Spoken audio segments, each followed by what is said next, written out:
ఇప్పుడు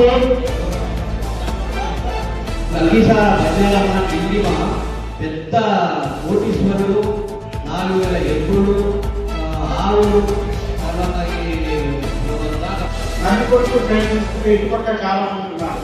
తర్వాత శ్రీశైలం తీసుకుంటే శ్రీశైలంలో కూడా చాలా మంది ఉన్నారు. వాళ్ళు వాళ్ళు కొంతమందికి తెలియదు. కొన్ని రూల్స్ చూపించగలరా?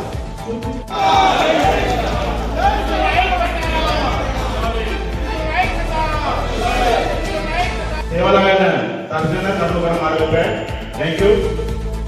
ఈరోజు నంద్యాల జిల్లా ఆల్ ఇండియా బంజారా సేవా సంఘం నూతన కమిటీని ఎన్నుకోవడం జరిగింది. గత 3 నెలల కిందట రాష్ట్ర కమిటీని ఎన్నుకోవడం జరిగింది. వారి తర్వాత నంద్యాల జిల్లాలో కూడా కమిటీ వేశారు. ఆ కమిటీ అధ్యక్షులుగా ఉపాధ్యక్షులుగా కొంతమంది ఎన్నుకున్నారు. వాళ్ళకు ముందుగా కృతజ్ఞతలు తెలుపుతున్నాం. ఇక్కడ వచ్చిన ప్రతి ఒక్క గిరిజన బిడ్డకు ఏ సంఘమైనా మన అజెండా ఒకటి, మనమందరం కలిసి ఉందామనేది మన అజెండా.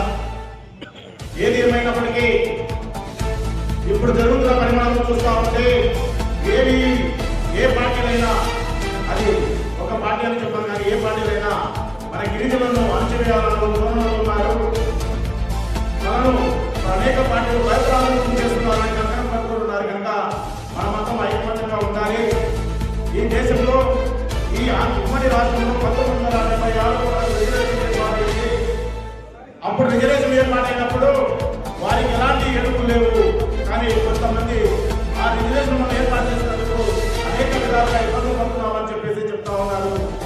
దాన్ని నేను తీవ్రంగా ఖండిస్తూ అదే కోణంలో ఈ దేశంలో ఇంకా అన్ని ప్రాంతాల్లో గ్రామ చివరలో మా గిరిజనులు అనేక మంది ఇబ్బందులు గురవుతున్నారు. అసలు ఇంకా 45% పైనే ఉన్న 55% అక్షరాస్యత లేక అనేక ఇబ్బందులు పడుతున్నాం.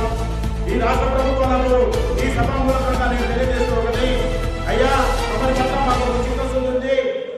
మీరు మా గిరిజనులను కాకుండా ఇతర కులస్తులు వాళ్ళు చేస్తారని పక్కన పెట్టండి. మేము మీకు రుణపడి ఉంటామని పాలకులకు తెలియజేస్తూ రేపు జరగబోయే ఎలాంటి సమావేశాలైనా అన్ని కుల సంఘాలు కలుపుకొని ఖచ్చితంగా ఒక ర్యాలీ చేయాలన్నా ఏం చేయాలన్నా అందరం కలిసి ముందుగా సాగాలన్నదే నా అభిప్రాయం. ఆల్ ఇండియా బంజారా సేవా సంఘం ఎప్పుడు ఏర్పడింది, వాటిలో వాళ్ళు సాధించిన విజయాలేంటి ఇక్కడ ఉన్న పెద్దలు అందరికీ తెలుసు. నేను ఒక సంఘం పెద్ద ఒక సంఘం చిన్న అని ఎప్పుడు అనరు. నా కూడా ఒకటే, అందరం కలిసి ఉండాలనేది నా ఉద్దేశం. కనుక దయచేసి మీరందరూ రేపు ఏమి జరిగినా, ఎలాంటి సమావేశాలు జరిగినా అందరం కలిసికట్టుగా ఉండాలి.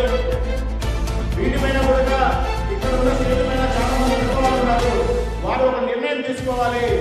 వీటికి ఒక జీవం తీసుకొచ్చి మన మీద రుద్దుతా ఉన్నారు. కనుక ఒక ర్యాలీలో ఒక రాష్ట్రంలో ఏర్పాటు చేయాలని ఇక్కడున్న పెద్దలందరికీ పేరున తెలుపుకుంటూ నాకు ఈ అవకాశం ఇచ్చినటువంటి గౌరవ అధ్యక్షుడు కృష్ణనాయక్ గారికి ధన్యవాదాలు తెలుపుకుంటూ జై సేవలాల్, జై సేవలాల్. Thank you.